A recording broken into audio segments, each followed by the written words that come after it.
여러분, 우리가 신앙생활을 하게 되면 우리의 내외적으로 참 신경 써야 하는 것이 많다는 생각을 할 때가 있습니다.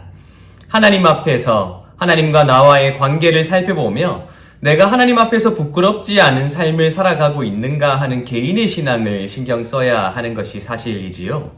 또 개인의 신앙의 영역을 넘어서서 하나님께서 우리를 교회로 부르시고 공동체로 부르셨기 때문에 그 공동체 안에서 내가 어떤 존재로 규정되어지고 있는가 하는 것 역시 신경 써야 한다는 것은 분명할 것입니다. 그렇게 우리 신앙의 여정에 있어서 내 외적으로 신경 써야 할 것들이 참 많이 있는데 저는 그 중에 가장 우선적으로 우리가 신경 써야 하는 것, 가장 먼저 관심을 가져야 하는 것은 바로 나는 왜 신앙생활을 하고 있는가? 나는 어떤 목적을 가지고 있는가 하는 것이 아닐까 생각해 보게 됩니다. 목적을 상실하게 되면, 이유를 상실하게 되면 우리의 신앙이 공허해지게 되고 또한 방향성을 잃어버리기 때문이지요. 여러분들은 왜 신앙생활을 하고 계시는지요? 여러분들의 신앙생활의 목적은 무엇인지요? 참 많은 말로 내 신앙의 목적을 설명할 수 있고 참 다양한 표현들을 할 수 있겠지만 저는 에베소서를 통해 이렇게 이야기하고 싶습니다. 에베소서 4장 13절에는 이렇게 되어 있죠. 우리가 다 하나님의 아들을 믿는 것과 아는 일에 하나가 되어 온전한 사람을 이루어 그리스도의 장성한 분량이 충만한 데까지 이르리니 라고 되어 있습니다. 이 말씀에 의하면 우리가 믿는 것과 아는 것에 하나가 되어서 그리스도의 장성한 분량에 이르는 것, 그것이 우리가 믿는 바 또 알고 있는 바가 추구해야 할 것이라는 사실을 명확하게 짚어주고 있다는 것입니다. 결국 우리의 신앙의 목적은 분명할 것입니다. 내가 그리스도의 장성한 분량에 이르기까지 자라나고 있는가? 성장하고 있는가? 내가 그것을 성취하기 위하여, 내가 하나님 보시기에 그리스도의 장성한 분량에 이르기 위하여 항상 나의 내적으로, 외적으로 신경 쓰는 삶을 살아가고 있는 것, 구별된 삶, 또한 거룩한 삶을 살기 위해 노력하고 있는 것, 어쩌면 그것이 우리가 신경 쓸 것이 참 많지만 우리의 신앙을 포기하지 아니하고 지금 더 열심으로 우리의 신앙을 가꾸어가는 가장 근본적인 이유가 아닐까라는 생각을 해보게 됩니다. 그런데 이렇게 우리의 신앙의 목적을 이루어가는 과정 가운데 우리는 참 다양한 감정들을 겪게 됩니다. 한없이 감사하고 기쁘고 행복하고 즐거운 감정들을 경험하게 되는 것도 사실이겠지만 때로는 굉장히 상처를 받게 되고 때로는 자존심 상하게 되고 때로는 좌절하게 되는 그러한 감정들도 경험하게 되는 것이 우리 신앙의 일부라고 할 수 있을 것입니다.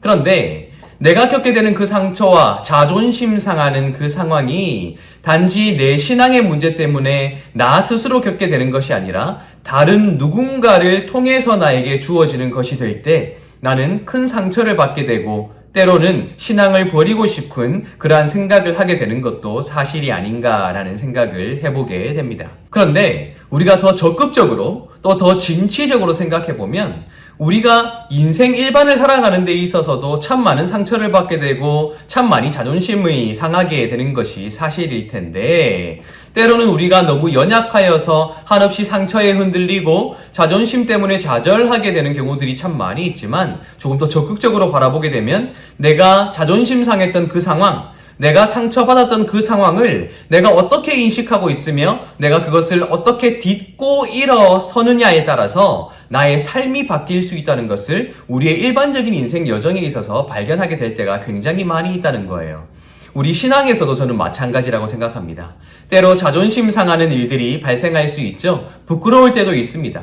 나는 하나님을 잘 안다고 생각했는데 나는 예수님을 정말 뜨겁게 믿고 있다고 생각했는데 내가 아는 것이 없다는 사실이 드러나게 될 때 나의 믿음이 때로는 잘못된 방향으로 걸어가고 있다는 것이 발견될 때에 사람들 앞에서 그것이 드러나는 것이 부끄럽고 자존심 상할 때가 굉장히 많이 있다는 거예요. 하지만 그 자존심 상하는 순간 또 그 상처가 되는 순간 때로는 실패하게 되는 그 순간을 내가 적극적으로 진취적으로 받아들이고 그것을 딛고 일어서겠다 다짐하게 될 때에 우리의 신앙이 비로소 더 단단해지고 더 성장하게 되는 계기가 마련될 수 있지 않을까라는 생각을 해보게 된다는 것입니다.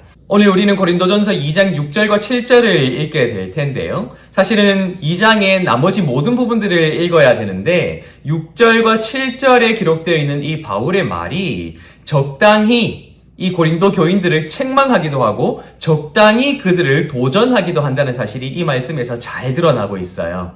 그래서 바울이 소망하는 바 그들이 조금 자존심 상하고 조금 상처가 되더라도 그들에게 부족한 바가 무엇인가를 분명히 알고 그것을 딛고 일어서서 성장하기를 원하는 바울의 절절한 마음이 이 구절에 녹아 들어가 있다는 사실을 기억하시면서 이 말씀을 한번 읽어보도록 하겠습니다. 제가 읽어드리겠습니다. 그러나 우리가 온전한 자들 중에서는 지혜를 말하노니 이는 이 세상의 지혜가 아니요 또 이 세상에서 없어질 통치자들의 지혜도 아니요 오직 은밀한 가운데 있는 하나님의 지혜를 말하는 것으로서 곧 감추어졌던 것인데 하나님이 우리의 영광을 위하여 만세 전에 미리 정하신 것이라. 아멘. 이 6절 말씀에 보면 바울이 의미심장한 뉘앙스를 가지고 이 구절을 기록했다는 것이 발견되죠. 그러나 우리가 온전한 자들 중에서는 지혜를 말한다라고 하고 있기 때문입니다. 그런데 이 6절 말씀이 기록된 맥락을 한번 잘 보십시오. 1절부터 5절에는 바울이 그들에게 나아갔을 때 지혜의 아름다운 말로 하지 아니하고 오직 그리스도의 십자가만을 전하려고 노력했다라고 기록하는 맥락 가운데 그러나 우리가 온전한 자들 중에서는 지혜를 말한다라고 이야기하고 있다는 거예요. 이 말을 다른 방향으로 설명해보면 지금 고린도 교인들은 온전치 못하기 때문에 바울 자신이 깨달은 바, 바울 자신이 하나님께로부터 받은 바 그 지혜를 말하지 못하고 있다라는 거예요. 바울이 지혜를 말하지 아니하고 바울이 더 유창한 말로 말하지 못한 것은 결국 바울 자신이 그것을 갖추지 못했기 때문이 아니라 그들이 받아들일 수 있는 수준이 되지 못했기 때문이다 라고 넌지시 그들을 책망하고 있다는 거예요. 그도 그럴 것이 지금 이 말씀이 어떻게 기록되었는가? 그들은 지도자 선택의 문제 때문에 다투고 있고 갈등하고 있습니다. 분열하고 있어요. 바울을 따를 것인가? 아볼로를 따를 것인가? 또한 개발을 따를 것인가 그리스도를 따를 것인가 하는 문제로 갈등하고 있는 그들의 상황이 더 이상 더 깊이 있는 지혜를 말할 수 없고 더 깊이 있는 하나님의 말씀을 말할 수 있는 수준이 되지 않는다는 것이죠. 왜요? 그들은 지도자들이 말한 바 그리스도의 십자가 하나님의 지혜를 바라보지 못하고 그 손가락을 바라보고 있다는 거예요. 지도자들을 바라보고 있다는 거예요. 결국 겉모습에 머물러 있어서 더 깊은 지혜까지 이르지 못하는 그들에게는 그들이 온전치 못하기 때문에 지혜를 말하지 못하고 있다라고 바울이 지금 책망 섞인 어조로 이야기하고 있다는 겁니다. 얼마나 자존심 상했을까요? 고린도 교인들은 나름대로 지혜가 있다고 이야기하는 사람들이었습니다. 우리가 이후에 살펴보게 될 것이지만 우리는 지혜가 있다, 우리는 마음대로 할 수 있다, 우리는 자유한다 라는 사람들의 구호가 고린도전서에 그대로 기록되어 있거든요. 그랬던 그들에게 바울이 온전한 자들 중에서는 지혜를 말한다. 즉 너희에게는 지혜를 말하지 못한다. 왜? 너희가 온전하지 못하기 때문이다 라고 말했을 때에 그들이 얼마나 자존심 상했을까요? 그런데 지금 고린도 교인들은 기로에 서 있는 것입니다. 바울이 단지 그들로 하여금 자존심 상하게 하기 위하여 이것을 기록한 것이 아님을 기억해야 해요. 그들에게 부족한 바를 명확하게 알려주되 어떻게 그것을 극복할 것인가? 하나님의 지혜를 얻기 위하여 성령을 통하여 계시된 그 지혜를 그들이 깨달을 수 있는 수준에 이를 수 있어야 한다라는 내용이 기록되어 있기 때문이라는 것입니다.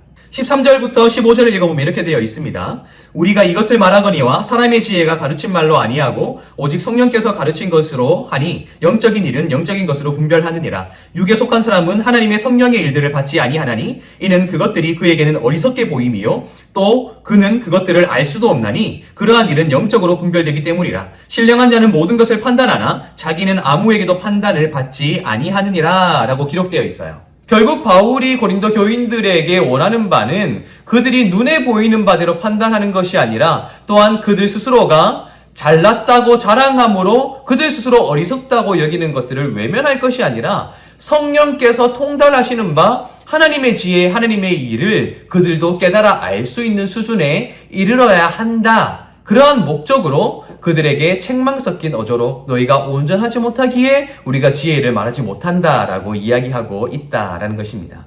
고린도 교인들은 기로에 서 있다고 말씀드렸습니다. 바울의 이 책망 섞인 이 말을 듣고 자신들의 부족함을 깨닫고 그것을 극복함으로써 하나님의 지혜에 이를 것인가, 아니면 단지 자존심 상하고 상처받고 그렇게 바울을 외면함으로 여전히 하나님의 지혜에 이르지 못하고 단지 눈에 보이는 바대로 이끌려 다닐 것인가 하는 기로에 서 있습니다.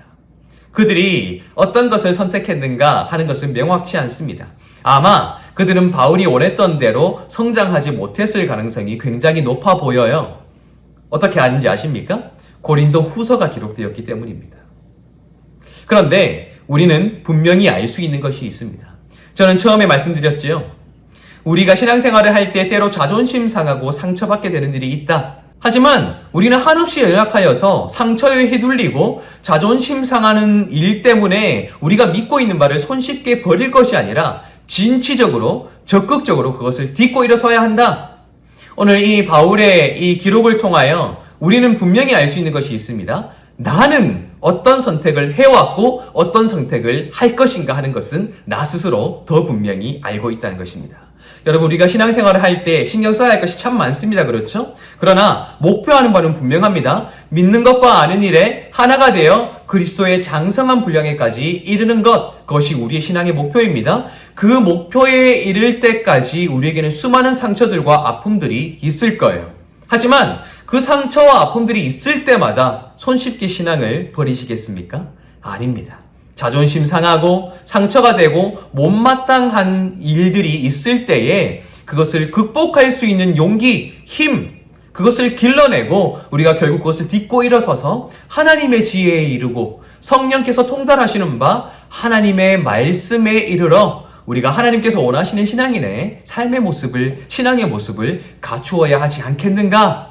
2000년 전 바울이 고린도 교인들에게 도전했던 그 말씀이 오늘 우리를 도전하는 그 말씀으로 주어져 있다라는 것입니다. 여러분, 우리가 강해질 수 있으면 좋겠습니다.